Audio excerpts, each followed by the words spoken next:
제가 유망 섹터 하나 소개해 드릴 건데요. 제가 K-팝 말씀을 많이 드렸잖아요.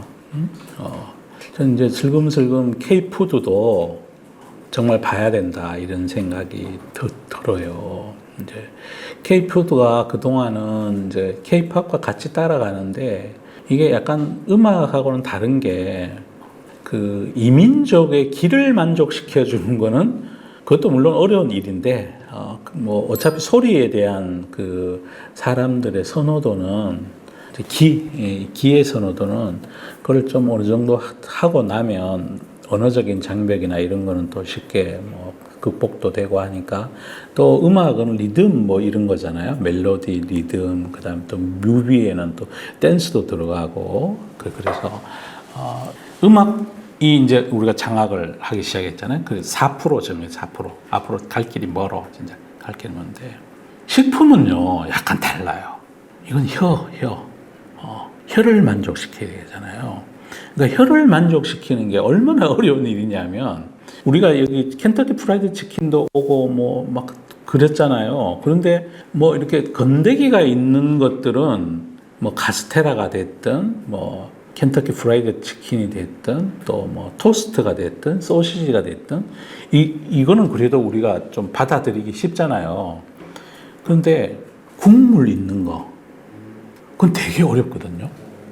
가령 우리 동남아 여행하고 할 때 그 현지에서 스프 같은 거 나오면 그게 그 안에 들어가 있는 향신료, 뭐 이런 정향, 뭐 이런 그런 고유한 그것 때문에 못 먹는 분 많으시잖아요, 그죠? 예, 막 그래요. 우리한테는, 그러니까 서구인들도 한국에 오면 된장 이런 거 못 먹으시잖아요. 진짜 그렇다고요. 그래서 또 이제 저도 워낙 시골 출신이라 된장, 고추장 이런 거 되게 좋아하는데, 이태리나 이런 데를 가면요, 저는 그 뭐죠, 이태리 국수 그 뭐라 그러죠? 파스타. 파스타. 아니야, 파스타 말고 뭐 있는데. 응? 리조또? 아니야, 리조또 말고 이태리 국수를 뭐라 그러잖아. 스파게티. 와, 이태리를 거의 한 5일간 여행한 적이 있었는데, 5일 동안 매 끼니 스파게티만 나오는 거야. 나 진짜 죽는 줄 알았네, 진짜. 죽는 줄 알았어, 진짜. 국수도 한국 국수랑 달리 약간 덜 익히잖아요. 그리고 좀 딱딱해요. 그런데다가 거기에 소스가 이렇게 뿌려져 있잖아요. 나는 그게 입에 안 맞는 거야. 그래서 되게 고생한 적이 있어요. 그리고 막 느끼하기도 하고, 거기다가 막 치즈나 이런. 그래서 이게 타민족의 이 입안을 다 만족시키기가 굉장히 어렵거든요. 그래서 식품이 음악보다가 더 어려워요. 다른 나라에 진출하기가. 특히 국물이 있을수록 어려워. 이제 우리나라에서 해외로 나가는 그 식품 기업이 몇 개가 있는데, 그 마요네즈 잘하는 회사가 있어요. 러시아에 마요네즈 팔아가 대박난 회사가 있어. 오뚜기라고. 그러니까 그것도 어쩌면 단일 맛이잖아요. 이미 글로벌에서 온 세계에서 공통으로 인정된 맛인 거잖아요. 마요네즈는 뭐 계란하고 식용유 섞어가 이렇게 만드는데 맛에 대해서는 통일감이 있는 거잖아요.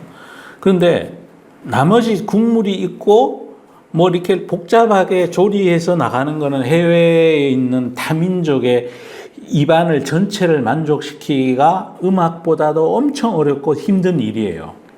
업의 본질상. 그런데요, 최근 들어서요, 라면이 엄청 팔리기 시작했어요. 자, 제가 이제 말씀드릴게요. 2016년에 우리 식품기업은 중국의 한한령이나 예상치 못한 악재를 만났다. 반한 감정이 위험 수위를 넘고 심각한 불매운동이 벌어지면서 롯데 칠성 음료는 뭐 통관이 보류되고 막 이랬대요. 이런 상황에서 농심의 현재 매출도 13.5% 꼬그라졌고 적자를 많이 냈대요. 제일제당도 그랬었고. 그래서 한국 기업이 가장 먼저 탈출구는 미 대륙 시장이었다. 그때부터 이제 준비를 한 거예요. 했더니 미국 캘리포니아 렌초, 내가 저기 공장 앞에 가봤어. 진짜 공장 잘 지어. 진짜. 근데 26,000, 그러니까 8,100평 규모의 미 공장에서 용기면 2개, 봉지면 1개 라인이 하루 종일 쉴 새 없이 돌아간다. 제가 갔을 때에도 미국에 있는 백인들이 이걸 많이 먹지 않고요. 히스패닉계 있잖아요. 멕시코에서 넘어온 분이 서부에 많이 있어요. 멕시코 음식은 약간 매운 거 좋아하잖아요. 매운 게 들어가 있으니까. 그래서 이분들이 많이 먹기 시작했는데 그때까지만 해도 농심 미국에서 뭐 막 엄청 잘한다는 얘기를 제가 못 들었거든요. 그런데 바로 인근 1공장에서 생산된 라면까지 합치면 분당 2,600씩 라면 1년에 대략 8억 5천만 개다. 다 이렇게 돼 있어요. 여기서부터 보시면요. K푸드는 지금 미 대륙 어디에서나 즐길 수 있는 월드푸드다. 10년 전만 해도 불가능했던 일이었다. 10년 전이면 2014년이잖아요. 아까 16년부터 이제 뭐 의샤의샤하게 그때 한한령 때문에 그 뭐 한한령 해도 우리 다 이렇게 우리 기업들이 먹고 살아요. K푸드의 불모지나 다름없다고 얘기해졌던 미 대륙을 우리 기업들이 자금을 쏟아붓고 물량 공세를 하면서 덩치와 인지도를 키워서 시장을 뚫어냈다. 사드와 한한령이라는 암초를 만나 위기를 겪은 항공식품 기업들이 중국 시장의 대안으로 북미와 남비라는 거대한 영토를 주목하고 집중 공격했다. 미국 워싱턴, 뉴욕 같은 대도시는 물론이고 알래스카, 요세미티 국립공원, 요세미티 국립공원은 우리 한국 사람들이 많이 가서 이거 라면 많이 사 먹을 거야. 스위스에요. 융프로라우라고 꼭대기 올라가면 매점이 있거든요. 거기 라면 팔아요. 신라면 팔아요. 진짜 대단한 정말. 근데 거기 가면 꼭 그게 먹고 싶어져. 그래서 보면 한국 사람들이 모여 앉아가지고 라면 먹고 있어. 근데 거기가 지대가 높잖아요. 라면이 잘 안 익어요. 멕시코, 가달라하라, 몬테레이, 브라질, 살바도스, 산토스, 북미, 남미 구석구석까지 한국이 만든 K푸드가 있대요. 그래서 그 유럽에 팔린 거는 한국 사람들이 그러니까 해외 수출되는 라면 중에 예전에는요. 해외를 여행하는 한국 사람들이 그걸 먹었잖아요. 그리고 또 돌아오는 기내에서는 꼭 라면 끓여달라고 그래가지고 예전에 또 난리 나고 그랬죠. 비즈니스 사건 안에. 지난달 초에 미국 하와이 마우이 섬에서도 동쪽 끝에 위치한 곳으로 관광객이 거의 드나들지 않았던 원주민 1,500명만이 거주한 조용한 외딴 섬이래요. 그런데 트레킹을 하던 회사원 정모 씨가 6평 정도 되는 이곳 로컬 그로서리 샵, 그러니까 잡화점이죠. 잡화점에서 우리로 치면 이제 동네 슈퍼에서 CJ 제일제당 비비고의 라이스 메들리라는 제품을 발견했대요. 와우. 원주민이 1,500명 사는데. 응? 전자레인지에 돌리면 현지인 입맛에 맞는 곡물밥이 되는 해외용 햇빵 같은 제품이다. 미국 아닌 어떤 외딴 지역에서도 K푸드를 살 수 있는 시대가 된 것 같다. 브라보. 자, 이것도 중요해요. 가능성을 캐낸 것은 위기 덕분이다. 우리 민족이요. 어디 장애물에 부딪히면 반드시 극복합니다. 아니, A가 안 되면 B가 하면 되지 뭐. 이 종목으로 못 먹으면 딴 종목으로 먹으면 되지 뭐. 굳이 우리 주식 투자하면서도 중국의 한한령 때문에 사드 때문에 뭐 우리 거 안 팔아줘 이러면 거기다 계속 노력했더라면 이걸 못 만들었을 거 아니에요. 주식할 때도 그랬다니까요. 내가 주식을 사는데 걔가 내 대가리를 자꾸 머리를 때려. 자꾸만 날 싫어해. 그러면 에이 그래 안녕 하고 다른 거 사서 먹으면 되지 뭐. 2017년 농심은 중국 한한에 부딪혀 현지 매출이 뭐 아까 말씀드렸던 거고 세계은행에 따르면 중국 인구는 뭐 중국 인구도 알고 이제 문제는 중요한 거죠.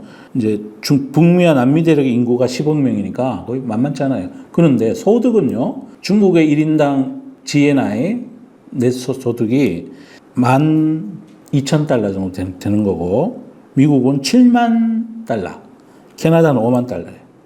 여기 라면 먹고 있어요 지금 여기. 센트럴 파크에서 라면 먹고 있다니까. 라면 먹고 있어. 아이고 맛있겠다. 오늘 우리 끝나고 컵라면. 이제. 자, 지금부터예요. 이것도 중요해요. 농심은 2019년부터 신라면 강국 한 피를 세계를 울리는 신라면으로 바꾸고 월드스타, 우리의 스타 손흥민을 모델로 내세웠다. 2020년에는 미국, 캐나다 판매 법인을 세웠고 작년 4월에는 LA에 공장 하나 더 지었어. 이 공장을 지었어. 2005년에는 제1공장을 지은 지 17년 만에 생산 라인을 3개로 늘려가지고 70% 늘렸대, 70%. 응? 평균 가동률은 73.3이고 해외 사업소 평균보다가 41.8보다 훨씬 높대. 쭉 넷플릭스가 2020년 생산한 미국 리미티드 시리즈 드라마 조용한 희망에도 주인공 마거렛 컬리가 야 이름도 이쁘다. 라면 먹어서 이쁘나? 마거렛 컬리가 매일 신라면을 끓이는 장면이 나오는데 넷플릭스에. 예? 덕분에 작년 신라면은 출시 36년 만에 처음으로 국내와 해외를 합쳐 매출 1조 원을 넘겼대. 1조래 1조. 북미 시장 매출액은 2,381억 원으로 늘어가지고 전체 매출의 22%를 차지하게 됐대요. 1분기 연결 기준 매출액은 8,605억, 1분기에만. 그러면 곱하기 4를 하면 대충 3조 얼마 넘어가겠죠. 영업이익은 638억을 기록했다. 주가가 열심히 오르고 있습니다. 그리고 또 하나 말씀드릴 거는 IT 제품은 단가가 떨어져요. 저는 라면값 내린 걸 본 적이 없네, 진짜. 그리고 작년에 그 공급 우려 때문에, 공급망 붕괴 때문에 밀값 오르고 팜유 가격이 올랐다고 제가 우크라이나 해바라기 그 때문에 팜유 가격이 오르고 이럴 때 그런저런 이유로 다 올렸다니까, 가격을 올렸는데 이제 그게 떨어져도 얘네들은 안 내려. 그래서 우리 돌고래 독수리 여러분들은 이런 주식이요, 급등은 안 하는데 IT 화려한 그거보다요 훨씬 안전해요. 그리고 해마다 올라. 해마다. 얘만 그런 게 아니야. 농심 말고 또 라면 회사가 또 있잖아. 또 있는데 이슬람 이래가지고 걔도 옆으로 흑해 어쩌고 내리고 그러다가 오늘 7%인가 얼마 올랐어요. 그래서 이게 그 종목을 고르실 때 유통업을 고르는 것보다가 해마다 단가가 올라가는 이 동네 주식이 훨씬 나아요. 근데 이 동네도 안 오르는 주식 하나 있어. 아까 예를 들어 비비고 했던 그 CJ 제일제당은 잘 안 올라요. 이유가 있어요. 제품이 너무 많아. 하나가 잘 팔리면 하나를 또 구조조정하고 그래. 아마 지급 품목이 4천 몇 개든가 그래. 그게 다 팔리긴 어렵잖아요. 그러니까 전략적으로 되는 것만 집중을 해야 되는데 거기 하여튼 다른 사연이 있어. 내가 여기 공개된 자리에서는 말씀을 못 드리는데 어쨌든 전략적인 포지셔닝을 잘 안 하는 그런 문제가 있고 또 하나가 그 회사에 이제 바이오 사업부라 그러는데 그 라이신인가 그거 하는 데들이 있고 그래요. 하여튼 거기가 이익 비중이 커요. 그게 약간 들었다 놨다 한다고. 또 그거는 중국의 돼지 사육하는데 그 사료로 많이 쓰이는 원료 물질이기도 하고 그래서 하여튼 거기 막 분석하기가 너무 힘들어. 너무 힘들어. 그래서 아마 똑같은 식품 회사인데 어떤 회사는 주구장창 몇 년째 내리거나 기고 어떤 회사는 이렇게 쭉 가. 한 해 잠깐 그 공급 부족 밀가루 가격이 오른다 이러면 또 그걸 또 그때 기다려 파는 사람도 있어요. 올린다니까요. 무슨 핑계를 대도 가격을 올린다니까요. 그래가지고 그거 원재료 가격이 떨어져도 안 내려요. 이 핑계 저 핑계 대가 안 내려. 그걸 안 내리는 거를 소비자들로부터 용인받기 위해서 또 수많은 언론 플레이도 하고 광고도 많이 하시잖아. 아는 이유가 여러 가지 많은데 여기서 다 말씀드릴 수가 없습니다. 농심 주가를 보시면요. 지금 주구장창 오르고 있습니다. 예, 진짜 한번 봐보시면 돼요. 저는 장기적으로도 잃을 것 같지 않습니다. 다만 난 뭘 좋아하면 다 주가의 상대 위치가 부담스러워. 오늘도 2%인가 오르더라고. 그래서 좀 혹시 조정을 받으면 좋은 에셋이 될 가능성이 저는 커 보여요. K-팝에 이은 K-푸드가 다민족의 기가 아니라 이제 혀를 만족시킬 차례가 다가왔고 라면은 정형화된 레시피잖아요. 끓이기가 쉽단 말이죠. 그리고 또 라면 안에 들어가는 수프에 그 나라 민족이 싫어하는 대부분 사람들이 싫어하는 게 맛을 싫어하는 게 아니라 코끝을 찌르는 냄새를 싫어하는 거거든. 그 외국 사람들 우리나라에 오면 간장 냄새, 그 된장 냄새 무지 싫어하잖아요. 그런데 냄새 안 나는 고추장은 어떻다? 먹어요. 매운맛은 세계 공통이니까. 그래서 잘 할 수 있을 가능성이 제가 생각하기에는 매우 높아 보여요. 그리고 요거는 이제 막 시작인 거라. 그리고 이건 또 대량 생산이 용이하잖아요. 그러니까 식당에서 식당 점포를 여러 개 내가지고 거기에다가 거기서 조리해서 파는 음식이 아니고 공장에서 대량으로 생산해서 유통기간도 제법 길고 뿌릴 수 있는 거라서 업의 포텐셜이 한 단계 올라갈 수 있는 가능성이 있어 보인다는 거죠. 예.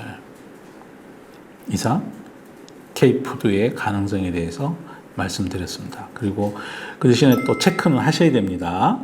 체크는 하셔야 되는데 뭐 제 생각에는 잃지 않는 투자라는 관점 그리고 장기적으로 들고 갔을 때 뭐 괜찮지 않을까 이런 생각을 하고 있습니다.